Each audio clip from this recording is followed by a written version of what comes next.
ਬੱਠਲ ਬਾਲਟੀ ਭਰ ਕੇ ਪਾਥੀਆਂ ਦੇ ਇਹਨਾਂ ਦੇ ਲੀਡਰਾਂ ਦੇ ਸਿਰਾਂ 'ਚ ਮਾਰਾਂਗੇ। ਅਸੀਂ ਪਾਥੀਆਂ ਮਾਰਾਂਗੇ ਜੇ ਇਹ ਵੜ ਗਏ ਇੱਥੇ ਪਿੰਡਾਂ ਦੇ ਵਿੱਚ। ਅਸਲੀ ਬੇੜਾ ਵਹਾਇਆ ਸਾਡਾ ਬਾਦਲ ਨੇ। ਅਸੀਂ ਤੇਰੇ ਅੱਗੇ ਝੋਲੀ ਅੜਦੇ ਆਂ, ਅਸੀਂ ਮਰੇ ਪਏ ਆਂ ਬਿਲਕੁਲ।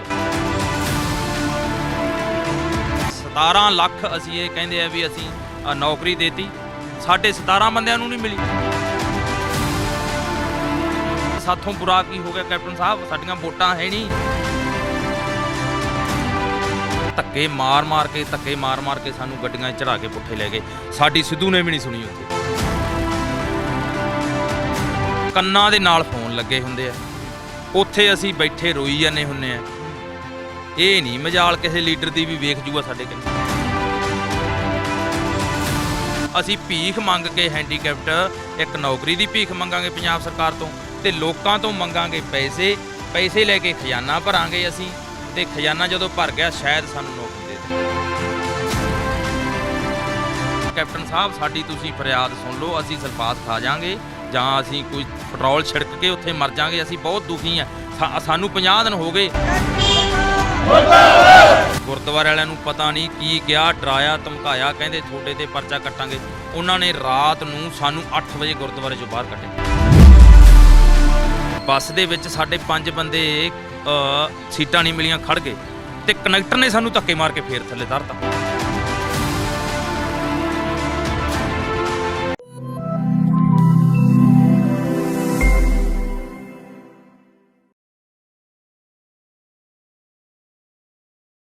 ਸਤਿ ਸ਼੍ਰੀ ਅਕਾਲ ਜੀ, ਤੁਸੀਂ ਦੇਖ ਰਹੇ ਹੋ ਆਰਐਮਪੀ ਟੈਲੀਵਿਜ਼ਨ। ਮੈਂ ਰਤਨਦੀਪ ਸਿੰਘ ਧਾਲੀਵਾਲ।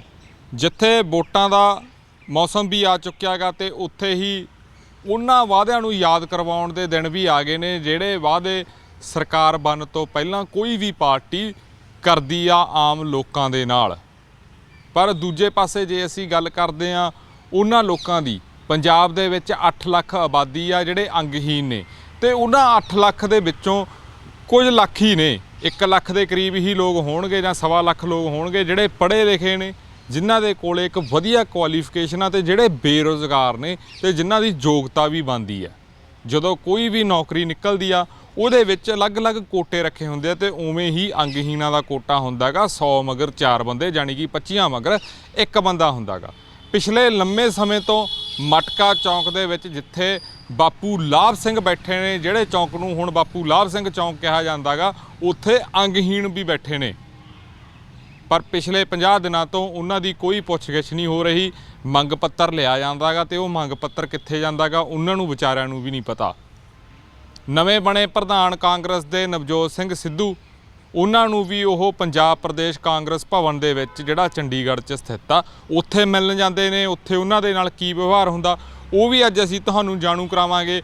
ਕਿਹੜੇ ਲੀਡਰ ਨੂੰ ਮਿਲੇ ਆ ਉਹ ਵੀ ਅਸੀਂ ਅੱਜ ਇਹਨਾਂ ਤੋਂ ਪੁੱਛਾਂਗੇ, ਜਾਂ ਕਿਹੜੇ ਇਹਨਾਂ ਦੇ ਨਾਲ ਵਾਅਦੇ ਕੀਤੇ ਗਏ ਆ, ਕਿਹੜੀਆਂ ਮੰਗਾਂ ਗਈਆਂ ਇਹਨਾਂ ਦੀਆਂ, ਉਹ ਵੀ ਤੁਹਾਨੂੰ ਦੱਸਾਂਗੇ। ਸਾਡੇ ਨਾਲ ਜ਼ਿਲ੍ਹਾ ਸ਼੍ਰੀ ਮੁਕਤਸਰ ਸਾਹਿਬ ਅੰਗਹੀਣ ਯੂਨੀਅਨ ਦੇ ਪ੍ਰਧਾਨ ਹੋਣਗੇ, ਉਹਨਾਂ ਦੇ ਨਾਲ ਗੱਲਬਾਤ ਕਰਾਂਗੇ। ਬਾਈ ਜੀ ਸਤਿ ਸ਼੍ਰੀ ਅਕਾਲ। ਸਤਿ ਸ਼੍ਰੀ ਅਕਾਲ ਜੀ ਬਾਈ ਜੀ। ਬਾਈ ਜੀ ਪਹਿਲਾਂ ਤਾਂ ਆਪਣਾ ਨਾਮ ਦੱਸ ਦਿਓ, ਫਿਰ ਆਪਾਂ ਗੱਲਬਾਤ ਕਰਦੇ ਹਾਂ। ਹਾਂਜੀ, ਮੇਰਾ ਨਾਮ ਗੋਰਖ ਸਿੰਘ, ਡਿਸਟ੍ਰਿਕਟ ਪ੍ਰਧਾਨ ਸ਼੍ਰੀ ਮੁਕਤਸਰ ਸਾਹਿਬ ਅੰਗਹੀਣ ਯੂਨੀਅਨ ਜੀ। ਜੀ ਬਾਈ, ਪਿਛਲੇ 50 ਦਿਨਾਂ ਤੋਂ ਤੁਸੀਂ ਬੈਠੇ ਹੋ। ਰਾਤ ਨੂੰ ਤੁਸੀਂ ਅੰਬ ਸਾਹਿਬ ਗੁਰਦੁਆਰਾ ਆ ਕੇ ਠਹਿਰਦੇ ਹੋ, ਹਨਾ, ਉੱਥੇ ਆ ਕੇ ਠਹਿਰਦੇ ਹੋ। ਦਿਨੇ ਮਟਕਾ ਚੌਂਕ ਹੁੰਦੇ ਹੋ। 50 ਦਿਨ ਹੋ ਗਏ, ਕਿਸੇ ਨੇ ਕੋਈ ਬਾਂਹ ਫੜੀ ਆ, ਹਾਲ ਚਾਲ ਪੁੱਛਿਆਗਾ, ਮੰਗ ਪੱਤਰ ਤਾਂ ਦਿੱਤੇ ਆ, ਮੰਗ ਪੱਤਰਾਂ 'ਤੇ ਕੋਈ ਕਾਰਵਾਈ ਹੋਈ?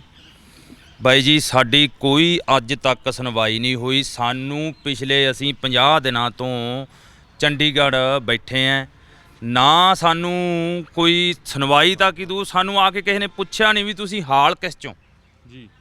ਸਾਨੂੰ ਕਿਸੇ ਨੇ ਪੁੱਛਿਆ ਨਹੀਂ ਵੀ ਤੁਸੀਂ ਕਿਸ ਹਾਲ 'ਚ ਬੈਠੇ ਹੋ। ਅਸੀਂ 15 ਦਿਨ ਸੀਐਮ ਹਾਊਸ ਗਏ ਆਂ। ਉਸ ਤੋਂ ਬਾਅਦ ਅਸੀਂ ਮਟਕਾ, ਜਦੋਂ ਉੱਥੇ ਸਾਡੀ ਕੋਈ ਸੁਣਵਾਈ ਨਹੀਂ ਹੋਈ ਤਾਂ ਅਸੀਂ ਸੀਐਮ ਹਾਊਸ ਤੋਂ ਬਾਅਦ ਮਟਕਾ ਚੌਂਕ ਆ ਗਏ। ਮਟਕਾ ਚੌਂਕ ਦੇ ਵਿੱਚ ਵੀ ਸਾਨੂੰ ਹੁਣ ਪ੍ਰਸ਼ਾਸਨ ਬਹੁਤ ਤੰਗ ਕਰ ਰਿਹਾ। ਉੱਥੋਂ ਚੱਕ ਕੇ ਸਾਨੂੰ 25 ਦੇ ਵਿੱਚ ਸਿੱਟ ਦਿੰਦੇ ਆ। ਸਾਨੂੰ ਕਈ ਜਦੋਂ ਅਸੀਂ ਆਏ ਆ ਸੀਐਮ ਹਾਊਸ 15 ਦਿਨ ਲਗਾਤਾਰ, ਉਦੋਂ ਕੈਪਟਨ ਸੰਦੀਪ ਸੰਧੂ ਤੇ ਆਪਣਾ ਅੰਕਿਤ ਮਾਨਸਲ, ਇਹਨਾਂ ਸਾਰਿਆਂ ਨੇ ਮੰਗ ਪੱਤਰ ਸਾਥੋਂ ਲੈ ਲਏ। ਮੰਗ ਪੱਤਰ ਸਾਨੂੰ ਇਹ ਨਹੀਂ ਪਤਾ ਵੀ ਇਹ ਕਿਹੜੀ ਪੈਪ ਦੇ ਵਿੱਚ ਜਾ ਕੇ ਪਾਉਂਦੇ ਆ। ਅੱਜ ਤੱਕ ਉਹ ਪੈਪ ਦੇ ਵਿੱਚੋਂ ਮੰਗ ਪੱਤਰ ਨਹੀਂ ਨਿਕਲਿਆ। ਤੇ ਜਿਹੜਾ ਇਹ ਕੈਪਟਨ ਹੈ, ਕੈਪਟਨ ਕਹਿੰਦਾ ਵੀ ਮੈਂ ਆਪਣਾ ਘਰ ਰੁਜ਼ਗਾਰ ਦਿੱਤਾ, ਰੁਜ਼ਗਾਰ ਤਾਂ ਇਹਨੇ ਕੀ ਦੇਣਾ ਸੀ? ਰੁਜ਼ਗਾਰ ਮੈਨੂੰ ਐਂ ਲੱਗਦਾ ਵੀ ਇਹਨੇ ਖੋਲੇ ਲੋਕਾਂ ਤੋਂ। ਇਹਨੇ ਰੁਜ਼ਗਾਰ ਦੇਣੇ ਤਾਂ ਕੀ ਸੀਗੇ? ਸਾਡੇ ਹੈਂਡੀਕੈਪਟ 8 ਲੱਖ ਹੈਂਡੀਕੈਪਟ ਹੈਗਾ ਪੰਜਾਬ ਦੇ ਵਿੱਚ ਜੀ, ਤੇ ਮੇਰੇ ਹਿਸਾਬ ਨਾਲ ਤਾਂ ਕਿਸੇ ਨੂੰ ਨੌਕਰੀ ਮਿਲੀ ਨਹੀਂ ਜੀ। ਸਾਡੀ ਜਥੇਬੰਦੀ ਨਾਲ ਹੀ ਘੱਟੋ ਘੱਟ 15-20 ਹਜ਼ਾਰ ਹੈਂਡੀਕੈਪਟ ਜੁੜਿਆ ਹੈ ਤੇ ਅਸੀਂ ਸਾਰੇ ਬੇਰੁਜ਼ਗਾਰ ਹਾਂ। ਇਹ ਜਿਹੜਾ ਘਰ ਘਰ ਨੌਕਰੀ ਦਾ ਵਾਅਦਾ ਕੈਪਟਨ ਸਾਹਿਬ ਕਹਿੰਦੇ ਆ ਨਾ ਵੀ ਅਸੀਂ ਘਰ ਘਰ ਨੌਕਰੀ ਦੇਤੀ, ਜਾਂ ਜਿਵੇਂ ਇਹ ਕਹਿੰਦੇ ਆ ਵੀ 17 ਲੱਖ ਅਸੀਂ ਇਹ ਕਹਿੰਦੇ ਆ ਵੀ ਅਸੀਂ ਨੌਕਰੀ ਦੇਤੀ, ਸਾਡੇ 17 ਬੰਦਿਆਂ ਨੂੰ ਨਹੀਂ ਮਿਲੀ। ਸਾਡੇ 17 ਬੰਦਿਆਂ ਨੂੰ ਨੌਕਰੀ ਨਹੀਂ ਮਿਲੀ, ਜਦੋਂ ਕਿ ਅਸੀਂ ਨੌਕਰੀ ਦੇ ਯੋਗ ਹਾਂ। ਸਾਨੂੰ ਨੌਕਰੀ ਦਾ ਸਰਕਾਰ ਦਾ ਪਹਿਲ ਦੇ ਆਧਾਰ ਤੇ ਨੌਕਰੀ ਦੇਣ ਦਾ ਹੱਕ ਬਣਦਾ ਹੈ। ਇੱਕ ਮਿੰਟ ਬਾਈ ਮੈਨੂੰ ਗੱਲ ਦੱਸਿਓ, ਜਿਹੜੀਆਂ ਵੀ ਪੋਸਟਾਂ ਨਿਕਲਦੀਆਂ ਚਾਹੇ ਕੋਈ ਵੀ ਵਿਭਾਗ ਦੀ ਪੋਸਟ ਹੋਵੇ, ਉਹਦੇ 'ਚ ਤੁਹਾਡੀਆਂ ਸੀਟਾਂ ਰੱਖੀਆਂ ਜਾਂਦੀਆਂ, ਉਹਦੇ 'ਚ ਤਾਂ ਨੌਕਰੀ ਮਿਲਦੀ ਹੋਊਗੀ ਬਾਈ ਜੀ। ਜੇਕਰ ਇਹ 100 ਪੋਸਟ ਕੱਢਣਗੇ ਤਾਂ 4 ਬੰਦੇ ਸਾਡੇ ਰੱਖਣਗੇ। ਠੀਕ ਹੈ। ਤੇ ਵਿਭਾਗਾਂ ਦੇ ਵਿੱਚ ਕਿਸੇ 'ਚ 5 ਆ ਗਈਆਂ, ਕਿਸੇ 'ਚ 7 ਆ ਗਈਆਂ, ਕਿਸੇ 'ਚ 12 ਆ ਗਈਆਂ, ਕਿਸੇ 'ਚ 18 ਆ ਗਈਆਂ, ਤੇ ਉੱਥੇ 18 ਨੂੰ ਆਪਾਂ 4% ਕੋਟਾ ਕੱਢੀਏ ਤਾਂ ਸਾਡਾ ਬੰਦਾ ਹੀ ਨਹੀਂ, ਇੱਕ ਵੀ ਬੰਦਾ। 25 ਮਗਰ ਇੱਕ ਬੰਦਾ, 25 ਮਗਰ ਇੱਕ ਬਣਦਾ। ਤੇ ਜਿੰਨੀਆਂ ਪੋਸਟਾਂ ਆਉਂਦੀਆਂ ਕਿਸੇ 'ਚ 5, ਕਿਸੇ 'ਚ 7, ਕਿਸੇ 'ਚ 10 ਰੱਖਣੇ ਆ, ਤੇ ਫਿਰ ਸਾਡਾ ਤਾਂ ਉੱਥੇ ਕੰਮ ਖਤਮ ਹੀ ਹੈ। ਹੈਂਡੀਕੈਪ ਦਾ ਕੋਟਾ ਹੀ ਖਤਮ ਹੋ ਗਿਆ। ਹੈਂਡੀਕੈਪਟ ਦਾ ਫਿਰ ਕੋਟਾ ਹੀ ਖਤਮ ਹੋ ਗਿਆ। ਇਸ ਕਰਕੇ ਅਸੀਂ ਉੱਥੇ 50 ਦਿਨਾਂ ਤੋਂ ਬੈਠੇ ਆਂ, ਸਾਡੀ ਉੱਥੇ ਕੋਈ ਨਹੀਂ ਸੁਣਵਾਈ ਹੋਈ। ਸਾਨੂੰ ਛੇਕੜ ਆ ਕੇ ਉੱਥੇ ਕੋਈ ਹਾਂ ਦਾ ਨਾਰਾ ਹੀ ਮਾਰ ਦਿੰਦਾ ਵੀ ਭਾਈ ਕੋਈ ਗੱਲ ਨਹੀਂ, ਤੁਹਾਡੀ ਸੁਣਵਾਈ ਕਰਾਂਗੇ। ਸਾਨੂੰ ਆ ਕੇ ਕਿਸੇ ਨੇ ਪੁੱਛਿਆ ਹੀ ਨਹੀਂ। ਸਾਨੂੰ ਉੱਥੇ ਐਡਾ ਸਾਡਾ ਬੁਰਾ ਹਾਲ ਹੈ, ਕਈ ਬੰਦੇ ਸਾਡੇ ਬਿਮਾਰ ਹੋ ਗਏ। 25 ਦੇ ਵਿੱਚ ਤੁਸੀਂ ਜਾ ਕੇ ਜਦੋਂ ਆਪਾਂ ਵੇਖੋਗੇ ਨਾ, ਕੋਈ ਵੀ ਜਾਂਦਾ ਹੈ 25 ਦੇ ਵਿੱਚ, ਉੱਥੇ ਕੂੜੇ ਦਾ ਡੰਪ ਆ ਪਰਲੇ ਪਾਸੇ, ਉੱਥੋਂ ਐਡੀ ਗੰਦੀ ਮੁਸ਼ਕ ਮਾਰਦੀ ਹੈ। ਉੱਥੇ ਗੋਡੇ ਗੋਡੇ ਘਾਹ, ਸੱਪ ਸਲੂਤੀਆਂ, ਕੀੜੀਆਂ, ਇੰਨਾ ਬੁਰਾ ਹਾਲ ਆ। ਨਾ ਕੋਈ ਸਾਨੂੰ ਪਾਣੀ ਦਾ ਇੰਤਜ਼ਾਮ ਉੱਥੇ, ਨਾ ਕੋਈ ਇੱਥੇ ਚਾਹ ਵਾਲਾ ਨੇੜੇ ਹੈ, ਤੇ ਉੱਥੇ ਜਾ ਕੇ ਸਿੱਟ ਦਿੰਦੇ ਆ ਪਸ਼ੂਆਂ ਵਾਂਗੂ। ਤੇ ਉੱਥੇ ਤੋਰੇ ਫੇਰੇ ਵਾਲਾ ਬੰਦਾ ਤਾਂ ਸਾਡੇ ਕੋਲ ਹੈ ਨਹੀਂਗਾ ਕੋਈ ਜੀ। ਤਕਰੀਬਨ ਅੱਧੇ ਬੰਦੇ ਸਾਡੇ ਉੱਥੇ ਰੁੜ ਕੇ ਜਾਂਦੇ ਆ ਤੇ ਬੁਰਾ ਹਾਲ ਹੋ ਜਾਂਦਾ। ਉੱਥੇ ਉੱਤੋਂ ਮੀਂਹ ਪਈ ਜਾਂਦਾ, ਬਿਮਾਰ ਹੋਏ ਪਏ ਆ। ਕੈਪਟਨ ਸਾਹਿਬ ਨੂੰ ਸਾਡੀ ਗੁਹਾਰ ਹੈ, ਕੈਪਟਨ ਸਾਹਿਬ ਸਾਡੀ ਸੁਣ ਲਓ, ਅਸੀਂ ਤੇਰੇ ਅੱਗੇ ਝੋਲੀ ਅੜਦੇ ਆ, ਅਸੀਂ ਮਰੇ ਪਏ ਆ ਬਿਲਕੁਲ। ਸਾਡੇ ਜਿਹੜੇ 50 ਦਿਨਾਂ ਦੇ ਵਿੱਚ ਜਿਹੜਾ ਅਸੀਂ 2-2 4-4 ਹਜ਼ਾਰ ਰੁਪਇਆ ਮੰਗ ਕੇ ਲਗਾਏ ਸੀ ਨਾ, ਸਾਡੇ ਉਹ ਪੈਸੇ ਵੀ ਮੁੱਕ ਗਏ। ਹੁਣ ਕੈਪਟਨ ਸਾਹਿਬ ਨੂੰ ਕਹਿੰਦੇ ਆ ਵੀ ਅਸੀਂ ਆਪਦੇ ਗਲਾਂ ਦੇ ਵਿੱਚ ਤਖਤੀਆਂ ਪਾ ਕੇ ਨਾ, ਨਾਲੇ ਤਾਂ ਆਪਦੇ ਵਾਸਤੇ ਕੋਈ ਕਿਰਾਏ ਵਾਸਤੇ ਪਿੰਡ ਵਾਪਸ ਆਉਣ ਵਾਸਤੇ 4 ਰੁਪਏ ਉੱਥੋਂ ਮੰਗ ਕੇ, ਭੀਖ ਮੰਗ ਕੇ ਅਸੀਂ ਕੋਈ 4 ਰੁਪਏ ਉੱਥੋਂ ਜੋੜ ਕੇ, ਕੁਛ ਤਾਂ ਅਸੀਂ ਆਪਣਾ ਕਿਰਾਇਆ ਭਰਾਂਗੇ, ਕੁਛ ਅਸੀਂ ਜਿਹੜਾ ਇੱਕ ਖਜ਼ਾਨਾ ਖਾਲੀ ਕਹਿੰਦੇ ਆ, ਖਜ਼ਾਨੇ ਖਾਲੀ ਦੇ ਵਿੱਚ ਅਸੀਂ ਭੀਖ ਮੰਗ ਕੇ ਜਿਹੜੇ ਜਿੰਨੇ ਵੀ ਪੰਜਾਬ ਦੇ ਹੈਂਡੀਕੈਪਟ ਆ ਉਹ ਭਰਨਗੇ ਖਜ਼ਾਨੇ ਨੂੰ। ਇੱਕ ਮੈਨੂੰ ਇਹ ਵੀ ਦੱਸੋ, ਤੁਸੀਂ ਕਹਿੰਦੇ ਵੀ ਸਿੱਧੂ ਸਾਹਿਬ ਨਾਲ ਵੀ ਅਸੀਂ ਮੁਲਾਕਾਤ ਕਰਨ ਗਏ ਸੀ, ਉੱਥੇ ਵੀ ਤੁਹਾਡੇ ਨਾਲ ਬਹੁਤ ਮਾੜੀ ਹੋਈ, ਉਹ ਵੀ ਲੋਕਾਂ ਨੂੰ ਦੱਸ ਦਿਓ ਵੀ ਕੀ ਹੋਇਆ ਉੱਥੇ। ਸਿੱਧੂ ਸਾਹਿਬ ਕੋਲੇ ਅਸੀਂ ਗਏ ਸੀ। ਸਿੱਧੂ ਸਾਹਿਬ ਕੋਲੇ ਜਦੋਂ ਅਸੀਂ ਗਏ, 4 ਬੰਦੇ ਸਾਨੂੰ ਅੰਥੇ ਅੰਦਰ ਭਾਲਿਆ। ਜਦੋਂ ਇਹਨਾਂ ਨੂੰ ਪਤਾ ਲੱਗਿਆ ਵੀ ਇਹ ਪਿਛਲੇ ਉਦੋਂ ਸਾਨੂੰ 25 ਦਿਨ ਹੋ ਗਏ ਮੇਰਾ ਖਿਆਲ ਆ ਮਿਲਿਆ ਨੂੰ, ਉਦੋਂ ਉਹਨਾਂ ਨੂੰ ਪਤਾ ਲੱਗਿਆ ਵੀ ਜਦੋਂ ਇਹ ਬੰਦੇ ਤਾਂ ਇੱਥੇ ਧਰਨਾ ਲਾਈ ਬੈਠਿਆ, ਸਾਨੂੰ ਜਿਉਂ ਚੱਕਿਆ ਧੱਕੇ ਮਾਰ ਕੇ ਸਾਨੂੰ ਗੱਡੀਆਂ 'ਚ ਚੜਾ ਕੇ ਪੁੱਠੇ ਲੈ ਗਏ। ਸਾਡੀ ਸਿੱਧੂ ਨੇ ਵੀ ਨਹੀਂ ਸੁਣੀ ਉੱਥੇ, ਜਦੋਂ ਕਿ ਸਿੱਧੂ ਕਹਿੰਦਾ ਵੀ ਮੈਂ 15 ਅਗਸਤ ਤੋਂ ਬਾਅਦ ਉੱਥੇ ਆਪਦਾ ਮੰਜਾ ਬਿਸਤਰਾ ਲਿਜਾ ਕੇ ਉੱਥੇ ਲੋਕਾਂ ਦੀਆਂ ਦੁੱਖ ਤਕਲੀਫਾਂ ਸੁਣੂਗਾ। ਪਰ ਸਭ ਤੋਂ ਵੱਡੀ ਤਕਲੀਫ ਹੈ ਜਿਹੜੀ, ਜੇ ਅੱਜ ਆਪਾਂ 5 ਸਾਲ ਦੇ ਬੱਚੇ ਨੂੰ ਵੀ ਕਹਿ ਦਈਏ ਨਾ ਵੀ ਇਸ ਬੰਦੇ ਨੂੰ, ਇਹ ਹੈਂਡੀਕੈਪਟ ਨੂੰ ਕੀ ਤਕਲੀਫ ਹੈ, ਤੇ ਉਹ ਬੱਚਾ ਵੀ ਕਹਿ ਦੂਗਾ ਵੀ ਹਾਂ ਇਹਨਾਂ ਨੂੰ ਵਾਕਈ ਤਕਲੀਫ ਹੈ। ਤੇ ਇਹਨਾਂ ਨੂੰ ਕਿਉਂ ਨਹੀਂ ਅਸੀਂ ਦਿੰਦੇ? ਕੀ ਸਾਡੀਆਂ ਵੋਟਾਂ ਨਹੀਂ? ਸਾਡੇ ਇੱਕ ਬੰਦੇ ਮਗਰ ਘੱਟੋ ਘੱਟ 5 ਵੋਟਾਂ ਤਾਂ ਹੈਗੀਆਂ ਹੀ ਐ। ਜੇ 8 ਲੱਖ ਮਗਰ ਲਾਈਏ 5 ਬੰਦੇ ਤਾਂ ਕਿੱਥੇ ਜਾਂਦੀ ਆ ਗੱਲ? ਕੈਪਟਨ ਸਾਹਿਬ ਤੁਸੀਂ ਇਕੱਲੇ ਐਵੇਂ ਛੋਸ਼ੇ ਨਾ ਛੱਡੋ, ਤੁਸੀਂ ਕਿਰਪਾ ਕਰਕੇ ਸਾਡੀ ਬੇਨਤੀ ਆ ਵੀ ਸਾਡੇ ਹੈਂਡੀਕੈਪਟ ਬੰਦਿਆਂ ਨੂੰ ਰੁਜ਼ਗਾਰ ਦਿਓ ਜੀ। ਹਾਂਜੀ ਬਾਈ, ਤੁਹਾਡਾ ਕੀ ਕਹਿਣਾ, ਤੁਸੀਂ ਕੀ ਕਹਿੰਦੇ? ਮੇਰਾ ਵਿਜੇਪਾਲ ਹੈ ਜੀ। ਜੀ ਜੀ। ਤੇ ਉਹ ਨਸਾਸੀ ਰਾਤ ਨੂੰ ਗੁਰਦੁਆਰੇ ਬੈਠੇ ਸੀ, 8 ਵਜੇ ਸਾਨੂੰ ਰਾਤ ਨੂੰ ਧੱਕੇ ਨਾਲ ਬਾਹਰ ਕੱਢਤੇ ਗੁਰਦੁਆਰੇ। ਕਿੱਥੋਂ ਦੀ ਗੱਲ ਆ ਬਾਈ ਇਹ ਵੜ ਸਾਹਿਬ ਦੀ ਗੱਲ ਆ। ਹਾਂਜੀ ਹਾਂ। ਇੱਕ ਹੋਰ ਵੇਖੋ ਐਡਾ ਇਹਨਾਂ ਨੇ ਸਾਡੇ ਨਾਲ ਕਿੰਨਾ ਧੱਕਾ ਕਰਵਾਇਆ। ਮੈਂ ਤਾਂ ਹੈਰਾਨ ਆ। ਜੱਗੋਂ 13ਵੀਂ ਗੱਲ ਹੋ ਗਈ। ਅਸੀਂ ਸੈਕਟਰ 2 ਦੇ ਵਿੱਚ ਜਿਹੜਾ ਗੁਰਦੁਆਰਾ ਵੜ ਸਾਹਿਬ ਹੈ, ਉੱਥੇ ਸਾਡੀ ਰਿਹਾਇਸ਼ ਸੀਗੀ, ਚੰਡੀਗੜ੍ਹ। ਇਹਨਾਂ ਨੇ ਗੁਰਦੁਆਰੇ ਵਾਲਿਆਂ ਤੇ ਪ੍ਰੈਸ਼ਰ ਪਾਇਆ। ਗੁਰਦੁਆਰੇ ਵਾਲਿਆਂ ਨੂੰ ਪਤਾ ਨਹੀਂ ਕੀ ਕਿਹਾ, ਡਰਾਇਆ ਧਮਕਾਇਆ, ਕਹਿੰਦੇ ਤੁਹਾਡੇ ਤੇ ਪਰਚਾ ਕੱਟਾਂਗੇ। ਉਹਨਾਂ ਨੇ ਰਾਤ ਨੂੰ ਸਾਨੂੰ 8 ਵਜੇ ਗੁਰਦੁਆਰੇ 'ਚੋਂ ਬਾਹਰ ਕੱਢਿਆ। ਇਹ ਗੱਲ ਤੁਹਾਨੂੰ ਉਹ ਕਮੇਟੀ ਨੇ ਦੱਸੀ? ਗੁਰਦੁਆਰਾ ਕਮੇਟੀ ਨੇ ਕਿਹਨੇ ਦੱਸੀ ਪ੍ਰੈਸ਼ਰ ਆ ਸਾਡੇ ਤੇ? ਉਹ ਸਾਨੂੰ ਗੁਰਦੁਆਰਾ ਕਮੇਟੀ ਨੇ ਕਿਹਾ ਵੀ ਸਾਨੂੰ ਸਰਕਾਰ ਦਾ ਪ੍ਰੈਸ਼ਰ ਆ, ਤੁਹਾਨੂੰ ਅਸੀਂ ਇੱਥੇ ਰੱਖ ਨਹੀਂ ਸਕਦੇ। ਤੇ ਜਦੋਂ ਕਿ ਆਪਾਂ ਦੁਸ਼ਮਣ ਨੂੰ ਵੀ ਕਹਿ ਦਿੰਨੇ ਆ ਵੀ ਰਾਤ ਹੋ ਗਈ, ਇਹਦੀ ਰਾਤ ਕਟਾਈਏ ਕਿਤੇ। ਤੇ ਸਾਨੂੰ ਹੈਂਡੀਕੈਪਟ ਬੰਦਿਆਂ ਨੂੰ ਉਹਨਾਂ ਨੇ ਰਾਤ ਨੂੰ ਕੱਢਿਆ। ਫਿਰ ਬਾਈ ਤੁਸੀਂ ਕਿੱਥੇ ਰਾਤ ਕੱਢੀ? ਬਸ ਉਹ ਪੁੱਛੋ ਨਾ ਜੀ। ਫਿਰ ਅਸੀਂ ਇੱਕ ਹੋਰ ਵੇਖੋ, ਫਿਰ ਅਸੀਂ ਬੱਸ ਚੜ੍ਹ ਗਏ ਹਾਂ ਤੇ ਬੱਸ ਦੇ ਵਿੱਚ ਸਾਡੇ 5 ਬੰਦੇ ਸੀਟਾਂ ਨਹੀਂ ਮਿਲੀਆਂ, ਖੜ ਗਏ ਤੇ ਕੰਡਕਟਰ ਨੇ ਸਾਨੂੰ ਧੱਕੇ ਮਾਰ ਕੇ ਫੇਰ ਥੱਲੇ ਤਰਤਾ। ਐਡੀ ਬੁਰੀ ਹਾਲਤ ਹੋਈ, ਐਡਾ ਮਨ ਖਰਾਬ ਹੋਇਆ ਤੇ ਜੀ ਕਰੇ ਪਰਮਾਤਮਾ ਦੀ ਕਸਮ ਬਸ ਅਸੀਂ ਮਰ ਜਗੇ। ਐਡੀ ਉਦੋਂ ਸਾਡੇ ਨਾਲ ਬੁਰੀ ਹੋਈ ਵੀ ਬਸ ਤੁਸੀਂ ਇਹ ਸਮਝੋ ਵੀ ਸਾਡਾ ਜੀ ਕਰਦਾ ਸੀ ਵੀ ਕਾਹੇ ਨਾ ਕਾਹੇ ਥੱਲੇ ਆ ਕੇ ਇੱਥੇ ਸਾਰੇ ਰੇਲ ਗੱਡੀ ਦੇ ਨਾ ਸਟੇਸ਼ਨ 'ਤੇ ਚੱਲੋ ਤੇ ਆਪਾਂ ਸਾਰੇ ਮਰ ਜਾਂਦੇ ਆ ਯਾਰ। ਊਂ ਵੀ ਮਰੇ ਹੀ ਆ, ਭੈਣ ਭਾਈ ਸਾਡੇ ਅੱਡ ਹੈ, ਠੀਕ ਹੈ, ਰਿਸ਼ਤੇਦਾਰ ਕੋਈ ਸਾਨੂੰ ਨਹੀਂ ਬੁਲਾ ਕੇ ਰਾਜੀ, ਕਿਉਂ ਸਾਡੇ ਕੋਲ ਹੈ ਕੁਛ ਨਹੀਂ। ਜੇ ਤਾਂ ਸਾਡੇ ਕੋਲੇ ਨੌਕਰੀ ਹੋਵੇ ਜਾਂ ਕੋਈ 4 ਰੁਪਈਏ ਹੋਣ ਜਾਂ ਕੋਈ ਜ਼ਮੀਨਾਂ ਜਾਇਦਾਦਾਂ ਹੋਣ ਤਾਂ ਬਾਈ ਜੀ ਸਭ ਕੁਛ ਹੀ ਹੈ, ਠੀਕ ਹੈ। ਜਦੋਂ ਸਾਡੇ ਕੋਲੇ ਹੈ ਹੀ ਕੁਛ ਨਹੀਂ, ਅਸੀਂ ਤਾਂ ਘਰਦਿਆਂ ਦੇ ਬੋਝ ਵਾਂਗੂ ਬੋਝ ਹੈ। ਅਕਸਰ ਭੈਣ ਭਾਈ ਵੀ ਕਿੰਨਾ ਕੁ ਚਿਰ ਚੱਲਣਗੇ ਸਾਨੂੰ। ਆਪਾਂ ਰੋਜ਼ ਵੇਹਣੇ ਆ, ਮਨੀਸ਼ਾ ਘਲਾਟੀ ਦਾ ਪ੍ਰੋਗਰਾਮ ਰੋਜ਼ ਵੇਹਣੇ ਆ। ਮਾਂ ਪਿਓ ਨੂੰ ਜਦੋਂ ਰੋਜ਼ ਧੱਕੇ ਮਾਰੀ ਜਾਂਦੇ ਆ ਲੋਕ, ਉਹਨਾਂ ਦੀਆਂ ਜ਼ਮੀਨਾਂ ਉਹਨਾਂ ਕੋਲੇ ਹੈਗੀਆਂ, ਜਾਇਦਾਦਾਂ ਹੈਗੀਆਂ, ਤਾਂ ਸਾਡੇ ਕੋਲੇ ਤਾਂ ਕੁਝ ਵੀ ਨਹੀਂ। ਸਾਡੇ ਤਾਂ ਧੱਕੇ ਸਮਝ ਲਓ ਵੱਜ ਗਏ ਸਾਨੂੰ ਤਾਂ। ਇਸ ਕਰਕੇ ਕੈਪਟਨ ਸਾਹਿਬ ਤੇਰੇ ਅੱਗੇ ਅਸੀਂ ਝੋਲੀ ਅੜਦੇ ਆਂ, ਸਾਡੀ ਤੂੰ ਸੁਣ ਲਾ, ਸਾਨੂੰ ਫਰਿਆਦ ਤੇਰੇ ਅਸੀਂ ਦਰ ਤੇ ਲੈ ਕੇ ਆਏ ਆਂ। ਲੋਕ ਪੁਰਾਣੇ ਕਹਿੰਦੇ ਸੀ ਵੀ ਰਾਜੇ ਮਹਾਰਾਜਿਆਂ ਕੋਲੇ ਜੇ ਫਰਿਆਦ ਲੈ ਕੇ ਜਾਓਗੇ ਤਾਂ ਤੁਹਾਡੀ ਸੁਣੀ ਜਾਊਗੀ। ਸ਼ਾਇਦ ਕੈਪਟਨ ਸਾਹਿਬ ਤੁਹਾਨੂੰ ਮੈਂ ਯਾਦ ਕਰਾ ਦਿਆਂ ਵੀ 6ਵੇਂ ਪਾਤਸ਼ਾਹ ਅੱਗੇ, ਗੁਰੂ ਹਰਗੋਬਿੰਦ ਸਾਹਿਬ ਅੱਗੇ ਤੁਹਾਡੇ ਵੀ ਜਿਹੜੇ ਪੁਰਾਣੇ ਬਜ਼ੁਰਗ ਸੀਗੇ ਫਰਿਆਦ ਲੈ ਕੇ ਗਏ ਸੀ ਤੇ ਖਾਲੀ ਢਿੱਡ ਕੁੱਟਿਆ ਸੀ ਉਹਨਾਂ ਨੇ, ਖਾਲੀ ਢਿੱਡ ਕੁੱਟਿਆ ਸੀ ਉਹਨਾਂ ਨੇ, ਤੁਹਾਡੇ ਪੁਰਾਣੇ ਬਜ਼ੁਰਗਾਂ ਨੇ। ਪਰ ਅਸੀਂ ਅੱਜ ਤੁਹਾਡੇ ਅੱਗੇ ਫਰਿਆਦ ਲੈ ਕੇ ਆਏ ਹਾਂ, ਜਿੰਨੇ ਅੰਗਹੀਨ ਹੈ ਪੰਜਾਬ ਦੇ। ਸਾਡੀ ਫਰਿਆਦ ਸੁਣ ਲਓ ਕੈਪਟਨ ਸਾਹਿਬ, ਸੁਣ ਲਓ। ਇੱਕ ਮੈਨੂੰ ਬਾਈ ਇੱਕ ਗੱਲ ਹੋਰ ਦੱਸਿਓ, ਜੇ ਤੁਸੀਂ ਕਿਹਾ ਵੀ 8 ਲੱਖ ਟੋਟਲ ਨੇ ਅੰਗਹੀਨ, ਹਾਂਜੀ, ਜਿਹੜੇ ਪੜ੍ਹੇ ਲਿਖੇ ਜਾਂ ਜਿਹੜੇ ਨੌਕਰੀ ਦੀ ਮੰਗ ਕਰਦੇ, ਤੁਸੀਂ ਵੀ ਕੁਆਲੀਫਿਕੇਸ਼ਨ ਦੇ ਆਧਾਰ ਤੇ ਨੌਕਰੀ ਮੰਗਦੇ, ਕਿੰਨੇ ਕੁ ਨੇ?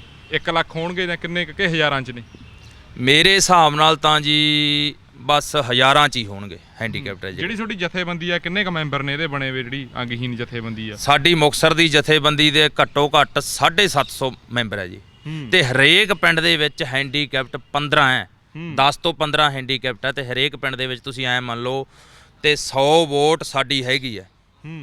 ਅਸੀਂ ਜਦੋਂ ਯੂਨੀਅਨ, ਕਿਸਾਨ ਯੂਨੀਅਨ ਸੱਚੀ ਹੈ ਬਿਲਕੁਲ, ਇਹਨਾਂ ਬਹੁਤ ਧੱਕਾ ਕਰਦੇ ਆ ਨਾ, ਕਿਸਾਨ ਯੂਨੀਅਨ ਦੇ ਨਾਲ ਮੋਢਾ ਲਾ ਕੇ ਅਸੀਂ ਪਹਿਲਾਂ ਅੱਗੇ ਅਸੀਂ ਖੜਾਂਗੇ, ਉਦੋਂ ਬਾਅਦ 'ਚ ਕਿਸਾਨ ਯੂਨੀਅਨ ਖੜੂਗੀ। ਪਹਿਲਾਂ ਅਸੀਂ ਇਹਨਾਂ ਦੇ ਆਪਦੀਆਂ ਗੱਡੀਆਂ, ਕੋਈ ਮਾੜਾ ਮੋਟਾ ਕੋਈ ਜਿਹੜਾ ਕੋਈ ਬੱਠਲ ਬਾਲਟੀ ਭਰ ਕੇ ਪਾਥੀਆਂ ਦੇ ਇਹਨਾਂ ਦੇ ਲੀਡਰਾਂ ਦੇ ਸਿਰਾਂ 'ਚ ਮਾਰਾਂਗੇ, ਅਸੀਂ ਪਾਥੀਆਂ ਮਾਰਾਂਗੇ ਜੇ ਇਹ ਵੜ ਗਏ ਇੱਥੇ ਪਿੰਡਾਂ ਦੇ ਵਿੱਚ ਜੀ। ਅਸੀਂ ਇੰਨੇ ਅੱਕੇ ਹੋਏ ਹਾਂ ਅਸੀਂ ਇਹਨਾਂ ਤੋਂ ਜੀ। ਇੱਕ ਮੈਨੂੰ ਬਾਈ ਗੱਲ ਹੋਰ ਦੱਸਿਓ, ਜਿਵੇਂ ਹੁਣ ਤੁਸੀਂ ਕਹਿ ਰਹੇ ਹੋ ਕਾਂਗਰਸ ਸਰਕਾਰ ਨੂੰ ਕਹਿ ਰਹੇ ਹੋ, ਮੌਜੂਦਾ ਮੁੱਖ ਮੰਤਰੀ ਨੇ, ਚਲੋ ਕਹਿਣਾ ਸਰਕਾਰ ਨੂੰ ਅਗਲਾ ਕਹਿੰਦੀ ਹੁੰਦਾ, ਜੇ ਪਹਿਲਾਂ ਵਾਲੀ ਸਰਕਾਰ ਦੀ ਗੱਲ ਕਰਦੇ ਹਾਂ, ਪਹਿਲਾਂ 10 ਸਾਲ ਮੁੱਖ ਮੰਤਰੀ ਰਹੇ ਪ੍ਰਕਾਸ਼ ਸਿੰਘ ਬਾਦਲ, ਅਕਾਲੀ ਸਰਕਾਰ ਰਹੀ, ਉਦੋਂ ਪਹਿਲਾਂ 5 ਸਾਲ ਕੈਪਟਨ ਅਮਰਿੰਦਰ ਸਿੰਘ, ਉਦੋਂ ਠੀਕ ਸੀ? ਪਿਛਲੇ 15 ਸਾਲਾਂ 'ਚ ਜਾਂ ਪਿਛਲੇ 10 ਸਾਲਾਂ 'ਚ ਠੀਕ ਸੀ ਕਿ ਉਦੋਂ ਵੀ ਆਹੀ ਕੁਛ ਸੀਗਾ? ਬਾਈ ਜੀ ਇੱਥੇ ਕੋਈ ਨਿੰਦਲ ਸੁਣਾਉਣ ਵਾਲਾ ਹੈ ਨਹੀਂਗਾ। ਹਾਂ, ਅਸਲੀ ਬੇੜਾ ਭਾਇਆ ਸਾਡਾ ਬਾਦਲ ਨੇ। ਹਾਂ, 2008 ਦੇ ਵਿੱਚ 9500 ਬੰਦਾ ਰੱਖਿਆ ਸੀ ਸਥਾਨਕ ਸਰਕਾਰਾਂ ਨੇ। ਅੱਛਾ। ਅਸੀਂ ਜਦੋਂ ਉੱਥੇ ਇਨਕੁਆਇਰੀ ਕਰਾਈ, ਆਰਟੀਆਈ ਪਾਈ ਤੇ ਡਾਇਰੈਕਟਰ ਨੇ ਹੱਥ ਜੋੜ ਲਏ, ਕਹਿੰਦਾ ਮੈਥੋਂ ਗਲਤੀ ਹੋ ਗਈ। 300 ਬੰਦਾ, ਮੈਂ ਕਿਹਾ ਸਾਡਾ ਬਣਦਾ ਸੀ 10 ਬੰਦਾ ਕੱਢ, ਸਾਡਾ ਕਿੱਥੇ ਹੈ? ਕਹਿੰਦਾ ਮੈਥੋਂ ਗਲਤੀ ਹੋ ਗਈ, ਤੰਦਰੁਸਤ ਬੰਦੇ ਲਾਏ ਗਏ। ਹੁਣ ਤੁਸੀਂ ਇਹ ਵੇਖੋ ਵੀ ਐਡਾ ਵੱਡਾ ਸਾਡੇ ਹੈਂਡੀਕੈਪਟਾਂ ਨਾਲ ਧੋਖਾ ਕਰਕੇ ਤੇ ਕਹਿੰਦੇ ਗਲਤੀ ਹੋ ਗਈ, ਗਲਤੀ ਹੋ ਗਈ ਕਹਿੰਦੇ। ਪਰ ਹੁਣ ਅਸੀਂ ਇਹੀ ਉਦੋਂ ਬਾਅਦ 27000 ਬੰਦਾ ਹੋਰ ਲਿਆ, 1080 ਬੰਦੇ ਸਾਡੇ ਹੋਰ ਬਣਦੇ ਆ। ਕਿਹੜੇ ਸੰਨ ਦੀ ਗੱਲ ਆ ਇਹ? 2016-17 ਚ। 9500 ਕਦੋਂ ਰੱਖਿਆ ਸੀ? 2008 ਚ। 8 ਚ 9500 ਰੱਖਿਆ। 16-17 ਚ ਕਿੰਨਾ ਰੱਖਿਆ? 27000। ਹਾਂ, 1080 ਬੰਦੇ ਸਾਡੇ ਉਦੋਂ ਬਣਦੇ ਆ। ਹਾਂ, ਬਸ ਅਸੀਂ ਇਹ ਕਹਿੰਦੇ ਆ ਵੀ ਸਾਡੇ ਨਾਲ ਕਿਉਂ ਧੋਖਾ ਕਰਦੇ ਹੋ? ਸਾਡਾ ਬਣਦਾ ਹੱਕ ਤਾਂ ਦੇ ਦਿਓ, ਅਸੀਂ ਕੋਈ ਐਕਸਟਰਾ ਨਹੀਂ ਮੰਗ ਰਹੇ। ਜਿਵੇਂ ਬਾਈ ਆਪਾਂ ਗੱਲ ਕਰਦੇ ਆ ਵੀ 100 ਮਗਰ 4 25 ਮਗਰ ਇੱਕ, ਉਦੋਂ ਜਿਹੜੇ ਫਿਰ 27000 ਮਗਰ ਤਾਂ ਕੁਝ ਬੰਦ ਹੀ ਹੋਣਗੇ, ਉਹ ਵੀ ਨਹੀਂ ਆਏ। ਨਹੀਂ ਆਏ ਬਾਈ ਜੀ, 1080 ਬਣਦਾ ਸੀ। ਤੁਹਾਨੂੰ ਦੱਸੀ ਤਾਂ ਜਾਂਦੇ ਵੀ 1080 ਬੰਦਾ ਬਣਦਾ ਸੀ ਸਾਡਾ, ਤੇ ਉਹ ਵੀ ਇਹਨਾਂ ਨੇ ਨਹੀਂ ਰੱਖੇ। ਕਿਹੜੇ ਵਿਭਾਗ?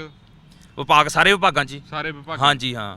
ਜੇ ਆਪਾਂ ਹੁਣ ਅੱਜ ਦੀ ਘੜੀ ਸਾਰੇ ਵਿਭਾਗਾਂ ਦੇ ਵਿੱਚ ਇਨਕੁਆਇਰੀ ਕਰਾਈਏ ਤਾਂ ਘੱਟੋ ਘੱਟ 20 ਤੋਂ 25000 ਬੰਦਾ ਸਾਡਾ ਰੱਖਣਾ ਪਊਗਾ ਇਹਨਾਂ ਨੂੰ ਮੌਕੇ ਤੇ। ਨਾਲੇ ਵੈਕੈਂਸੀਆਂ ਖਾਲੀ ਪਈਆਂ ਵੀ, ਨਾਲੇ ਵੈਕੈਂਸੀਆਂ ਖਾਲੀ ਪਈਆਂ। ਠੀਕ ਹੈ, ਇੱਕ ਗੱਲ ਹੋਰ ਹੈ, ਅਸੀਂ ਇਹ ਨਹੀਂ ਕਹਿੰਦੇ ਵੀ ਸਾਨੂੰ ਕੋਈ ਬਾਹਲੀ ਵੱਡੀ ਨੌਕਰੀ ਦੇ ਦਿਓ, ਅਸੀਂ ਤਾਂ ਇਹ ਕਹਿੰਦੇ ਆ ਵੀ ਸਾਡੇ ਜਿੰਨੇ ਬੰਦੇ ਆ ਯੋਗਤਾ ਦੇ ਆਧਾਰ ਤੇ ਨੌਕਰੀ ਦੇ ਦਿਓ। ਜਿਹੜੇ ਸੰਨ 'ਚ ਸਾਨੂੰ ਇਹ ਮਾਰ ਪਈ ਹੈ, ਸਾਨੂੰ ਮਾਰ ਪਈ ਹੈ 1960 ਤੋਂ ਲੈ ਕੇ। 1960 ਤੋਂ ਲੈ ਕੇ ਜਿਹੜਾ ਪੋਲੀਓ ਹੋਇਆ ਹੈ ਇਹ 85 87 ਤੱਕ ਲਗਭਗ ਹੋਇਆ ਜੀ। ਠੀਕ ਹੈ, ਇੰਨੇ ਕੀ ਬੰਦੇ ਹੈਗੇ ਜਿੰਨੇ ਆਏ, ਬਾਈ ਨੂੰ ਪੋਲੀਓ ਹੋਇਆ, ਮੈਨੂੰ ਵੀ ਪੋਲੀਓ ਹੋਇਆ, ਠੀਕ ਹੈ, ਉਨੇ ਕੀ ਬੰਦੇ ਆ। ਉਦੋਂ ਬਾਅਦ ਤਾਂ ਹੈਂਡੀਕੈਪਟ ਬਹੁਤ ਘੱਟ ਹੋਏ ਆ, ਜਾਂ ਜੋ ਕਿ ਜਿਨ੍ਹਾਂ ਦਾ ਕੋਈ ਐਕਸੀਡੈਂਟ ਹੋ ਜਾਂਦਾ ਕੁਦਰਤੀ, ਠੀਕ ਹੈ, ਉਹ ਹੋ ਜਾਂਦੇ ਆ। ਹਾਂ, ਇੱਕ ਬਾਈ ਗੱਲ ਹੁਣ ਹੋਰ ਦੱਸਿਓ ਵੀ ਜਿਹੜਾ ਆਹ ਤੁਸੀਂ ਕਹਿ ਰਹੇ ਸੀ ਵੀ ਉਦੋਂ ਅਸੀਂ ਮਿਲੇ ਆ, ਉਹ ਕਹਿੰਦੇ ਵੀ 300 ਉਹ ਕਿੰਨਾਂ ਨੂੰ ਮਿਲੇ ਸੀ? ਨਾਮ ਯਾਦ ਆ ਡਾਇਰੈਕਟਰ ਸਾਹਿਬ ਦਾ? ਡਾਇਰੈਕਟਰ ਦਾ ਨਾਮ ਨਹੀਂ ਯਾਦ। ਕਿਹੜੇ ਸਨ ਦੀ ਗੱਲ ਹੈ ਇਹ? 2000 ਅਸੀਂ ਮਿਲੇ ਸੀਗੇ 12 ਚ। 12 ਚ ਮਿਲੇ? ਹਾਂ। ਤੁਸੀਂ ਕਿਹਾ ਵੀ 300 ਪੋਸਟ ਬਣਦੀ ਸੀ ਸਾਡੀ। 2012 ਚ ਮਿਲੇ ਵੀ ਆ, ਤੇ ਉਹ ਜਦੋਂ ਉਹਨੇ ਕੋਈ ਸਾਡੀ ਨਾ ਸੁਣਵਾਈ ਕਰੀ ਨਾ 2013 2014 ਤੇ 2015 ਚ 3 ਰਿਟ ਪਟੀਸ਼ਨਾਂ ਅਸੀਂ ਹਾਈ ਕੋਰਟ ਚ ਸਾਡੀਆਂ ਚੱਲੀ ਜਾਂਦੀਆਂ 276 ਬੰਦਿਆਂ ਦੀਆਂ। ਤਿੰਨ ਰਿਟ ਪਟੀਸ਼ਨਾਂ ਸਾਡੀਆਂ ਹਾਈ ਕੋਰਟ ਚੱਲੀ ਜਾਂਦੀਆਂ। ਤੇ ਇਹ ਸਰਕਾਰਾਂ ਦੇਖੋ ਕਿੱਡਾ ਵੱਡਾ ਧੋਖਾ ਕਰੀ ਜਾਂਦੀਆਂ। ਸਾਡੇ ਖਿਲਾਫ ਵਕੀਲ ਖੜੇ ਕਰ ਰੱਖੇ ਇਹਨਾਂ ਨੇ।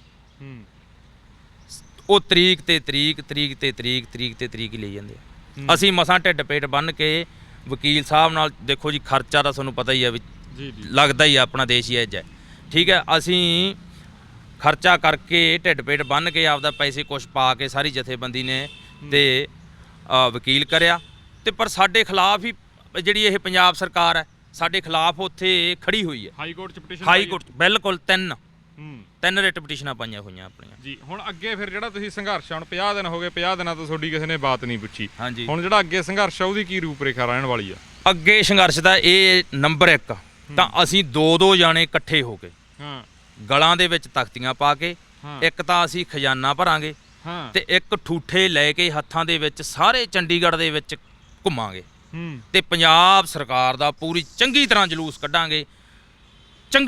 ਕੱਢਾਂਗੇ ਪੰਜਾਬ ਸਰਕਾਰ ਦਾ। ਤੇ ਇੱਕ ਖਜ਼ਾਨਾ ਭਰਨ ਦੀ ਵੀ ਕੋਸ਼ਿਸ਼ ਕਰਾਂਗੇ ਵੀ ਜਿਹੜਾ ਕਹਿੰਦੇ ਨਾ ਖਜ਼ਾਨਾ ਖਾਲੀ। ਅਸੀਂ ਭੀਖ ਮੰਗ ਕੇ ਹੈਂਡੀਕੈਪਟ ਇੱਕ ਨੌਕਰੀ ਦੀ ਭੀਖ ਮੰਗਾਂਗੇ ਪੰਜਾਬ ਸਰਕਾਰ ਤੋਂ, ਤੇ ਲੋਕਾਂ ਤੋਂ ਮੰਗਾਂਗੇ ਪੈਸੇ ਲੈ ਕੇ ਖਜ਼ਾਨਾ ਭਰਾਂਗੇ ਅਸੀਂ, ਤੇ ਖਜ਼ਾਨਾ ਜਦੋਂ ਭਰ ਗਿਆ ਸ਼ਾਇਦ ਸਾਨੂੰ ਨੌਕਰੀ ਦੇ ਦੇਣ। ਤੇ ਇੱਕ ਮੈਨੂੰ ਬਾਈ ਜਾਂਦੇ ਜਾਂਦੇ ਲਾਸਟ ਮੇਰਾ ਪ੍ਰਸ਼ਨ ਹੋਊਗਾ, ਜਿਹੜੇ ਹੁਣ ਲੀਡਰ ਪਿੰਡਾਂ ਦੇ ਵਿੱਚ ਆਉਂਦੇ ਆ, ਜਾਂ ਜਿਹੜੇ ਲੋਕ ਆਮ ਵਿਧਾਇਕ ਨੇ, ਤੁਸੀਂ ਮੁਕਤਸਰ ਸਾਹਿਬ ਤੋਂ, ਬਿਲਕੁਲ ਜੀ, ਤੁਹਾਡੇ ਵਿਧਾਇਕ ਕੌਣ ਨੇ? ਪ੍ਰਕਾਸ਼ ਸਿੰਘ ਬਾਦਲ ਲੰਬੀ ਤੋਂ ਆਉਣੇ ਤੁਸੀਂ, ਜਾਂ ਰੋਜੀ ਬਰਕੰਦੀ ਦੀ ਗੱਲ ਕਰ ਲਈਏ, ਜਾਂ ਇੱਥੇ ਮਨਪ੍ਰੀਤ ਬਾਦਲ ਨੇ ਸ਼ਹਿਰ ਦੇ ਵਿੱਚ ਆਪਣੇ ਬਠਿੰਡੇ ਸ਼ਹਿਰ ਦੀ ਗੱਲ ਕਰਦੇ ਆ, ਜਾਂ ਗਿੱਦੜਬਾਹੇ ਤੋਂ ਰਾਜਾ ਵੜਿੰਗ, ਜਿਹੜੇ ਇਹ ਵਿਧਾਇਕ ਨੇ, ਇਹਨਾਂ ਕੋਲੇ ਜਾਂਦੇ ਹੋ, ਇਹਨਾਂ ਨੂੰ ਵੀ ਦੱਸਿਆ ਵੀ ਐਂ ਕਰਕੇ ਆਹ ਚੀਜ਼ ਹੋ ਰਹੀ ਆ, ਵੀ ਤੁਸੀਂ ਸਾਡੇ ਨਾਲ ਚੱਲੋ, ਜਾਂ ਸਾਡੀ ਉੱਥੇ ਕੋਈ ਮਦਦ ਕਰੋ, ਜਾਂ ਸਾਡੀ ਗੱਲ ਮੁੱਖ ਮੰਤਰੀ ਤੱਕ ਪਹੁੰਚਾਓ, ਕੋਈ ਮੀਟਿੰਗ ਕਰਾ ਦਿਓ, ਕਿਸੇ ਵਿਭਾਗ ਦੇ ਅਫਸਰ ਨਾਲ ਮੁੱਖ ਮੰਤਰੀ ਨਾਲ ਮੀਟਿੰਗ ਕਰਾ ਦਿਓ?